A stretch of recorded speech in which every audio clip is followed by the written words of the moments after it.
আচ্ছা, আপনি কি বরাবরই এমন চুপচাপ? না, ডিপেন্ড করছে উল্টো দিকে যিনি আছেন তার ওপর। তার মানে বলতে চাইছেন আমার সাথে কথা বলতে আপনি খুব একটা কমফোর্টেবল নন? যদি তাই হতো তবে 3 ঘন্টা জার্নি করে মাত্র কয়েক মাসের পরিচিত একটা মানুষের সাথে এমন হুট করে নিশ্চয়ই দেখা করতে আসতাম না। না, মানে আমি সেটা বলতে চাইনি। আসলে এসে থেকেই দেখছি আপনি কেমন শান্ত হয়ে আছেন, কথাবার্তা খুব একটা বলছেন না, তাই জিজ্ঞাসা করলাম। আমার যখন খুব ভালো লাগে আমি ভীষণ চুপ করে যাই। তার মানে বলতে চাইছেন আপনার আমাকে... তা আপনার পছন্দ বেশ ভালো। কলকাতার মধ্যেও যে এমন একটা জায়গা আছে সেটা জানতাম না। অবশ্য কলকাতাও যে খুব বেশি জানি তেমনটাও নয়, কিন্তু এখানে কত পাখি, ফুল, ভেজা মাটির গন্ধ, গাছের ছায়া, নীল আকাশ, শান্ত দিঘি, এত সব একসঙ্গে দেখতে পাবো সত্যি ভাবিনি। তাহলে কি ভেবেছিলেন? ভেবেছিলাম আপনি কোনো ক্যাফেতে ডাকবেন হয়তো, বা কোনো বড় রেস্টুরেন্ট। ফেসবুকে আপনার যে সমস্ত ছবি দেখেছি তা থেকেই আপনার পছন্দ অপছন্দ কিছুটা আন্দাজ তো করেইছিলাম। আরে বাস, আপনি আমায় স্টকও করেন? ঠিক তা না, যার সাথে দিন শেষে রোজ কথা বলি তাকে একটু চিনবো না জানবো না এ হয় নাকি? তা বেশ বলেছেন। আসলে ছোটবেলায় বাবার সাথে এই জায়গাটায় আসতাম প্রতি রোববার সকালে।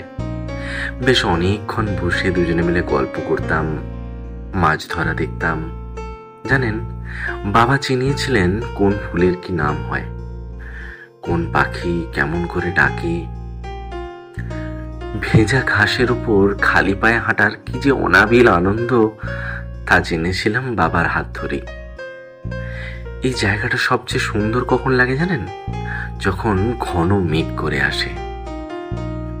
বাবা চলে যাওয়ার পর এখানে আমি আর কখনো আসিনি, বলতে পারেন মন চায়নি। তবে আমার সাথে এলেন কেন? সত্যি বলতে কি, এই কেনর উত্তর আমার জানা নেই। আপনার সাথে প্রথম যেদিন রাতে কথা বলতে বলতে ঘুমিয়ে গিয়েছিলাম, স্বপ্নে আমি এই জায়গাটা দেখেছিলাম। দীর্ঘ 13 বছর পর এই জায়গাটা এমন ভাবে স্বপ্নে দেখব ভাবিনি কখনো। সেদিনই ঠিক করেছিলাম আপনাকে প্রথম আমি এখানেই নিয়ে আসবো। বাবাকে খুব মিস করেন তাই না? তা করি, তবে সময়ের সাথে পরিবারের দায়িত্বে, অফিস মিটিং এর ভিড়ে নিজেকে মানিয়ে নিয়েছি। অবশ্য এখন অভাবটা খানিকটা কেটেছে আপনার দৌলতে। আমার দৌলতে? আচ্ছা, আমি কি করলাম? এই যে আপনি আমায় প্রতিদিন গল্প পড়ে শোনান, ওটা এক সময় আমার বাবার প্রতিদিনের ডিউটি ছিল। কিন্তু আপনি যে বলেছিলেন আপনার এসব গল্প শুনতে একদম ভালো লাগে না, তাই আমি রোজ জোর করে শোনাই যাতে আপনি বিরক্ত হন। সে তো মিথ্যে বলেছিলাম। আসলে বুড়ো বয়সে এভাবে গল্প শোনার লোকটা সামলাতে পারিনি। এই 32 বছরের জীবনে বাবার পর আপনিই প্রথম ব্যক্তি যিনি আমায় এভাবে গল্প পড়ে শোনাতেন রোজ। তাছাড়া আপনার কণ্ঠের ফ্যান তো সেই 2 বছর আগে থেকেই। তখন তো আপনি আমায় খুব একটা পাত্তা দিতেন না। অবশ্য এখনো যে দেন তেমনটা নয়। আবার সেই বাজে বকা শুরু করলেন তাই তো? আরে মজা করছি।